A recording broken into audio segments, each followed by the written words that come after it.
आता आपल्या आवडत्या मालिकेचे संपूर्ण भाग मालिका प्रसारित झाल्यानंतर लगेचच पाहू शकता फक्त सन नेक्स्टवर. भारतातील प्रेक्षकांसाठी मोफत सेवा. आणि सांडलं नाही, तू मुद्दाम सांडवलंस.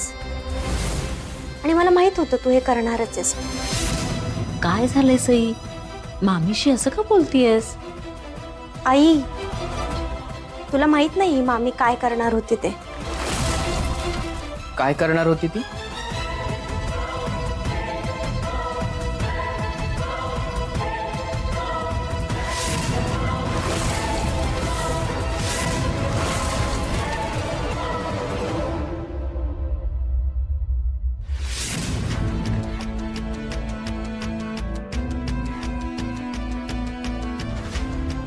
काय आहे हे?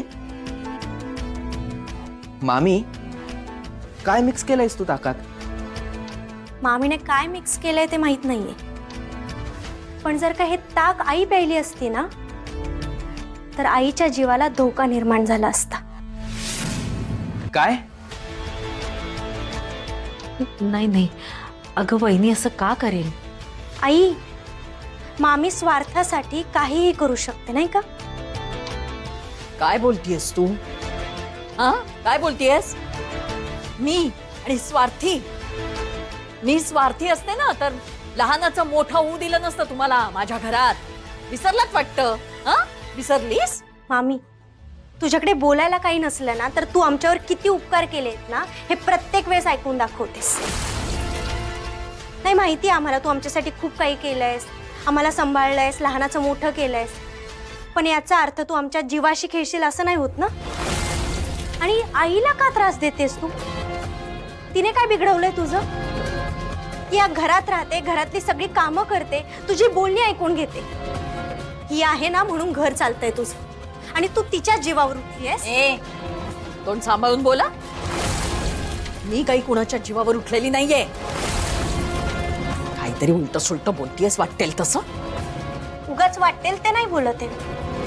तुझं आणि भैरवी मॅडमचं फोनवर काय बोलणं झालं होतं ना हे सगळं ऐकलंय मी. नाही, मला माहितीये तुला आणि भैरवी मॅडमला माझा खूप राग येतो, पण माझ्या आईला का त्रास देताय तुम्ही? तिने काय बिघडवलंय तुमचं? तुझं नशीब समजा मामी, आज आई ताक प्यायली नाही. तिला जर काही झालं असतं ना तर तुझी काहीच खैर नव्हती. देवाने सुबुद्धी दिली म्हणून मी इथे पोहोचू शकले. पास कर मामी आता. तुझी असली घाणेरडी कटकारस्थान आहे ना करणं बंद कर. आणि हो, एक गोष्ट लक्षात ठेव, माझी आई जशी या घरात राहते ना तशी तुझी लाडकी लेक सुद्धा माझ्या घरी राहते, याचं भान ठेव. हं? इथून पुढे जर तू माझ्या आईला त्रास दिलास तर तुझ्या लाडक्या लेकीलाही त्रास झालाच म्हणून समज. सई, जाऊ दे ना बाळा. देवाच्या कृपेनं मला काही झालं नाही की नाही. तूही हे सगळं विसरून जा. विसरून जा? आई तुझ्या जीवावर उठली होती मामी आणि विसरून जा म्हणतेस? ठीक आहे मामी, आता सोडते तुला, पण इथून पुढे माझ्या आईला जर त्रास दिलास ना तर लक्षात ठेवा. आणि हो, तू हे ज्या कोणासोबत मिळून करतेस ना त्यांना सुद्धा माझा निरोप दे. माझ्या आईला जर काही झालं ना तर गाठ माझ्याशी आहे म्हणावं. आई, येते मी. आणि हो, दुधाने तोंड पोळलं की ताकही फुंकून प्यावं असं म्हणतात ना, पण आपल्याकडे ताक पिण्यापेक्षा हे ताक कोण देतंय, का देतंय, कशासाठी देतंय, त्या माणसाचा त्या मागचा हेतू काय हे पण विचारात घ्यायला हवं. काळजी घे स्वतःची. आणि वरून सावध राहा. इथून पुढे आईची काळजी घेण्याची जबाबदारी तुझी आहे. आई, येते मी.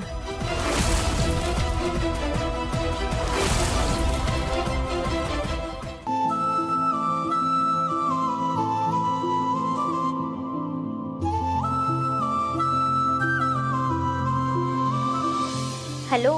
हा बोल सई. अगं मगाशी आपलं बोलणं अर्धवटच राहिलं ना. तू सांगितलं नाहीस मला की तू ऑफिसला जाण्यासाठी तुझ्या आईला कसं पटवलंस ते. काय सांगू आता तुला. माझी आई ना मला समजून घ्यायला तयारच नव्हती. कसं बसं कन्व्हिन्स केलंय मी तिला, पण मला माहिती उद्या उठून परत तेच होणार आहे सगळं.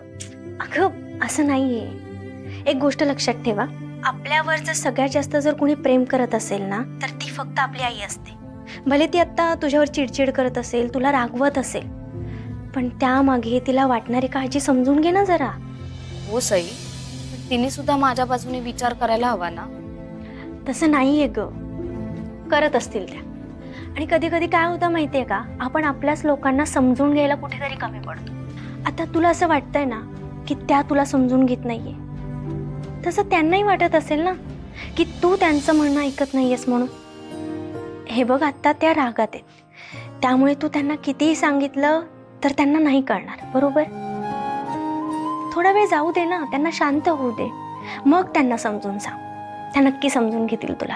तू म्हणतेस ना, मग मी प्रयत्न करते. जेव्हा आपण आपल्या आईजवळ असतो ना तेव्हा आपल्याला तिची किंमत नसते, पण एकदा का आपलं लग्न झालं की त्यानंतर आपल्याला तिची किंमत कळते आणि मग खूप आठवण येते तिची.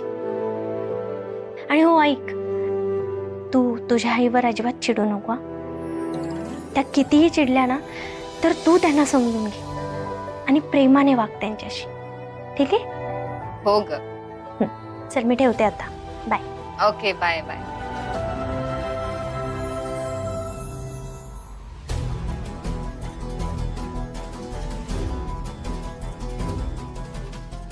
या ललिताचा फोन अजून कसा नाही येत आहे?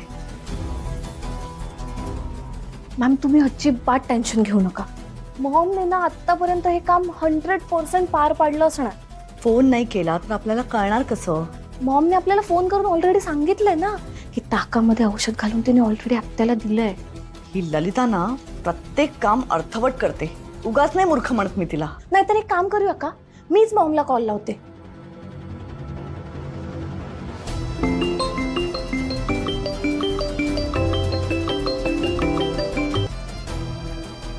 हॅलो ललिता, अगं काय झालंय तिकडे?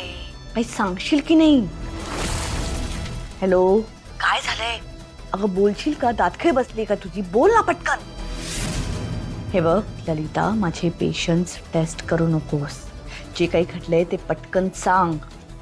काय झालं भैरवी मॅडम की मी वंचांना ते ताक प्यायला दिलं होतं, पण अगं बाई सांग ना पटकन.